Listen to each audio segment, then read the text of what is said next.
Oi, gente, de volta. Agora essa última aula. Então, vamos começar. Vamos falar sobre as doenças transmissíveis, tá? É, Vou tentar ser resumidinha nos slides, porque eles estão ficando muito longos, tá? Tem que picotar ele em vários pedacinhos, acaba ficando ruim para vocês e para mim, ok? Então, o que são as doenças transmissíveis, né? E qualquer doença que é transmissível de uma pessoa para outra, ou de um animal, ou para um humano, ou de humano para humano, tá? Então, na década de 1930, essas doenças foram a principal causa de morte nas capitais brasileiras, respondendo por mais de um terço dos óbitos. As melhorias sanitárias, o desenvolvimento de novas tecnologias como as vacinas e os antibióticos, de acesso aos serviços de saúde e as medidas de higiene fizeram com que a qualidade os quadros dessas doenças se modificassem bastante. Isso não significa que elas são extintas, né? Então, assim, é a maior preocupação, né? Porque são doenças que às vezes aparecem do nada, que é isso. É a questão, são doenças que às vezes já foram erradicadas que voltam, porque como elas vêm de vírus, de bactérias, elas têm uma memória, elas têm um histórico, às vezes elas vêm mais forte, né? Vêm modificada. Então isso é uma constante, né, nas nossas vidas que a gente tem que aprender a conviver, né? E geralmente quando elas aparecem, surgem ou se modificam, elas vêm com bastante agressividade, causando bastante morte. Embora se tenha alcançado enorme êxito na prevenção e no controle de várias doenças transmissíveis, não significa que foram todas erradicadas. Portanto, é importante destacar que as doenças transmissíveis ainda implicam em alto custo ao sistema de saúde e também apresentam elevada carga de morbimortalidade. Tá? Que é isso que eu falei, né? A gente pode ver o coronavírus, que é uma doença transmissível, né? Então ela se encaixa dentro desse quadro. Ainda em estudos, né, para poder saber mais da sua modo de transmissão. O modo de transmissão está bastante claro, né? Mas as prevenções, tratamento, enfim.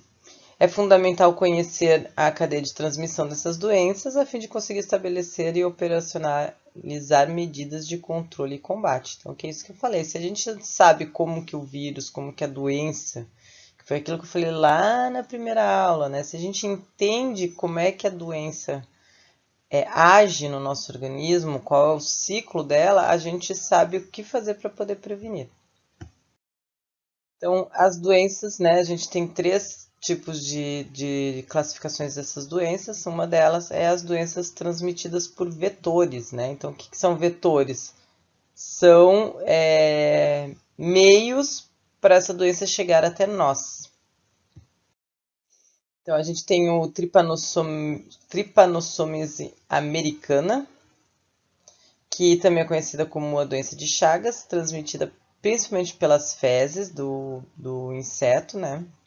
Do bicho barbeiro, que a gente chama, conhecida como barbeiro, que infecta um homem com o protozoário do Trypanosoma cruzi. Então, o Trypanosoma cruzi vive dentro do bicho barbeiro.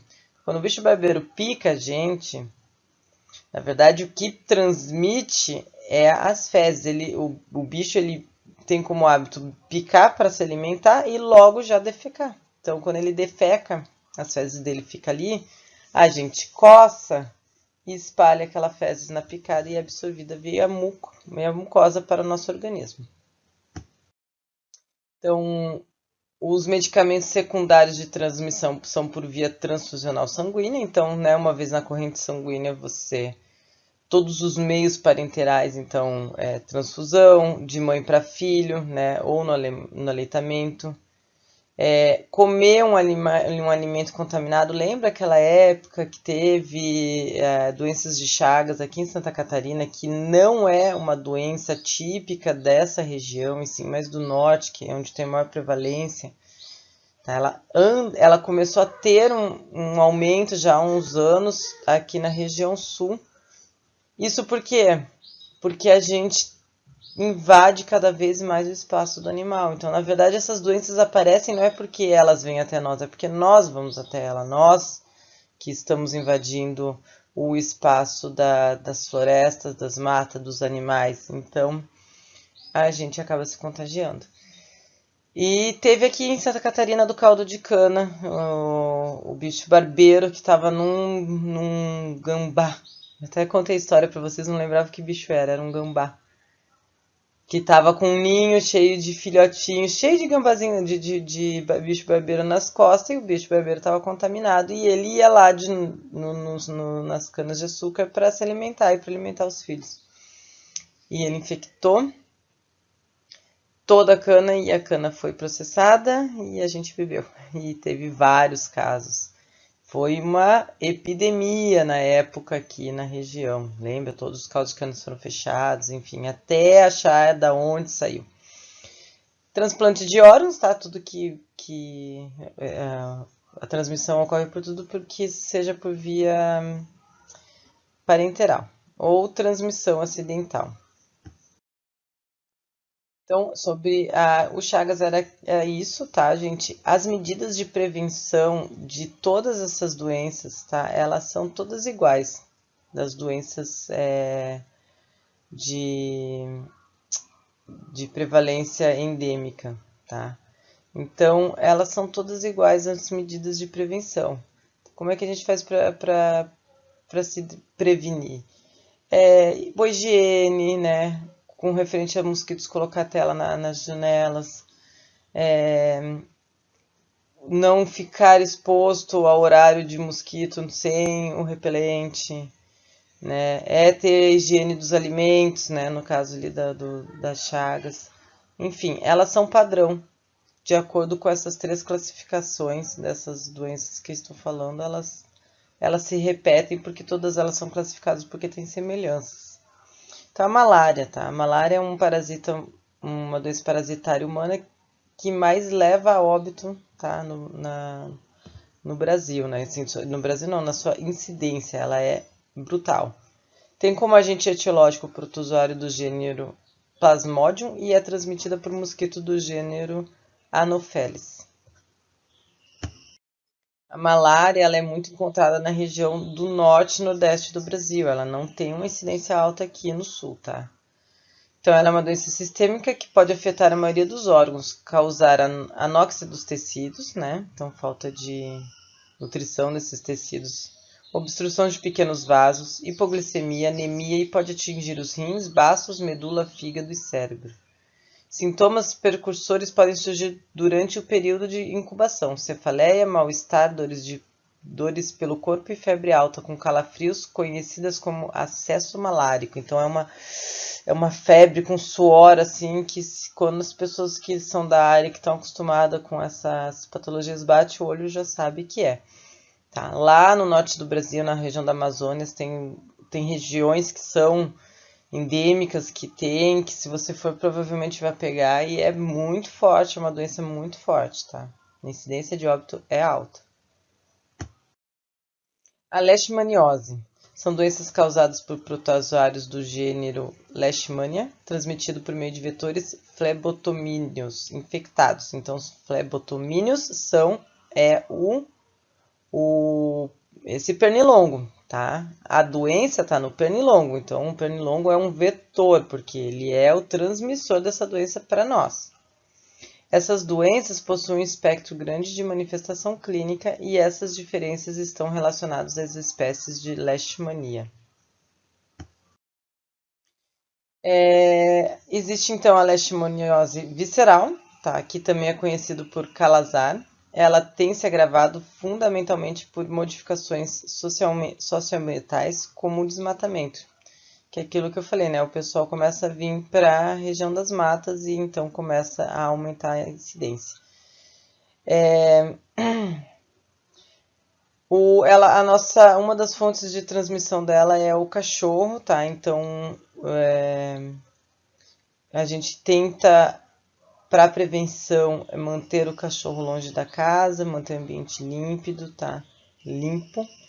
Então, esse processo migratório da leishmaniose para centros urbanos foi justamente por conta da gente estar atingindo essas áreas rurais.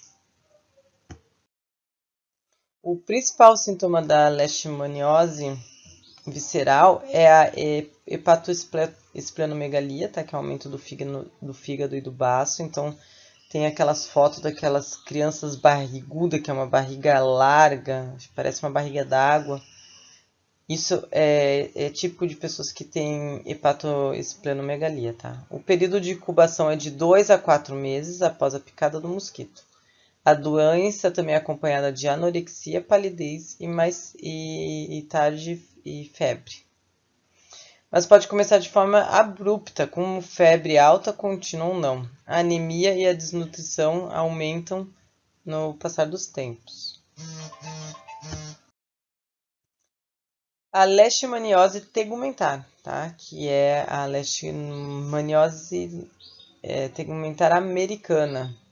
Os principais sintomas é o aparecimento de úlceras cutâneas, geralmente indolores, com odor fétido e de aspecto repugnante. Afetam a vida social e econômica do paciente que tende para o isolamento. O processo inflamatório tende a destruir o septo nasal. Depois também o dorso do nariz, o palato e a região faríngea são atingidos. É bem feio, tá? O paciente que não faz o tratamento ou o tratamento tardio fica com um aspecto bem desagradável. A esquistossomose é uma doença transmissível parasitária cujo agente etiológico é o Eschistossoma mansoni. É uma delícia falar essas palavrinhas. O parasita, além do homem, necessita da participação de um caramujo de água doce para completar seu ciclo de vida. Esses caramujos são do gênero Biofalaria. Na fase adulta, o parasito vive nos vasos sanguíneos do intestino e fígado do hospedeiro definitivo, o homem. Então, ele é um parasita, tá? Que para chegar até nós, né, ele precisa, geralmente ele vem pelo caramujo. Então, a gente comer verduras que o caramujo passou contaminado, tá? Água, é a maneira da qual que a gente pode estar trazendo esse parasita até nós.